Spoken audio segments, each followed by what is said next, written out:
Daun kelor memiliki potensi sebagai feed aditif, namun hasil penelitian sebelumnya berbeda-beda, sehingga perlu meta-analisis untuk menemukan metode dan dosis terbaik.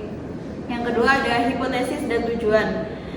Hipotesis Moringa oleifera berpengaruh terhadap performa broiler dan efektivitasnya berbeda antara pemberian lewat pakan dan air minum.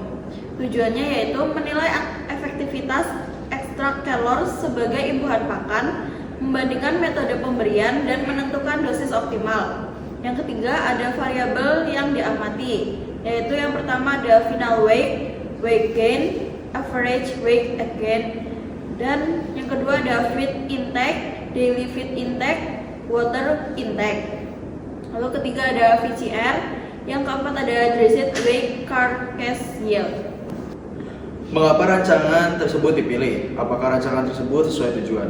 Untuk rancangan yang digunakan itu adalah meta-analisis menggunakan mix model dengan SAS berdasarkan metode Saufan 2008 dan STPR tahun 2001. Alasan rancangan ini dipilih yang pertama itu karena banyak penelitian sebelumnya yang memberikan hasil berbeda-beda, maka meta-analisis adalah metode yang paling tepat untuk menyatukan hasil dan menarik kesimpulan keseluruhan. Yang kedua itu meta-analisis, itu memungkinkan mengestimasi hubungan linear dan kuadratik antara tingkat pemberian kelor dan variabel performa dengan lebih kuat secara statistik. Yang ketiga itu mix model itu cocok karena data berasal dari studi berbeda dengan variasi metodologi sehingga efek acak dapat dikontrol. Apakah sesuai dengan tujuan? Ya, karena tujuan penelitian adalah membandingkan dua metode pemberian serta menentukan dosis optimal. Meta-analisis adalah rancangan terbaik untuk menggabungkan puluhan penelitian dan menemukan pola umum mengenai efektivitas serta dosis ideal. Apakah materi yang digunakan sesuai rancangan? Jelaskan alasannya. Untuk materi yang digunakan ini, yang pertama itu ada 29 artikel ilmiah yang relevan diperoleh melalui Scholar dan Scopus. Yang kedua itu ada total 123 studi dari berbagai negara dan konsentrasi dosis kelor yang berbeda.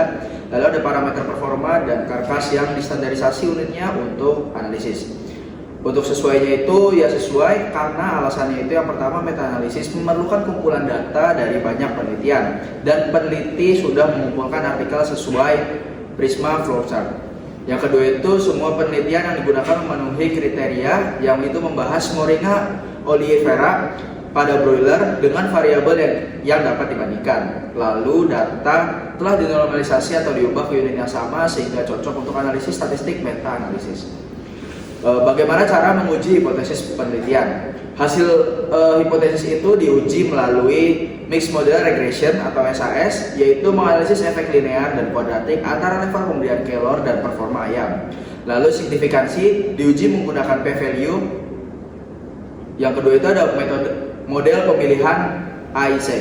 Itu menentukan apakah hubungan linear atau kuadratik lebih baik untuk masing-masing variabel. Yang ketiga itu ada pengujian perbedaan metode pemberian, yaitu membandingkan variabel performa antara dua kelompok, yaitu pakan dan air minum. Lalu hipotesis itu diterima apabila terdapat pengaruh signifikan pada variabel performa untuk masing-masing model. Lalu bagaimana kesimpulan dari penelitiannya itu? Kesimpulan pertama itu pemberian Moringa oleifera melalui pakan menghasilkan peningkatan signifikan pada bobot badan akhir dan FCR dibandingkan pemberian melalui air minum.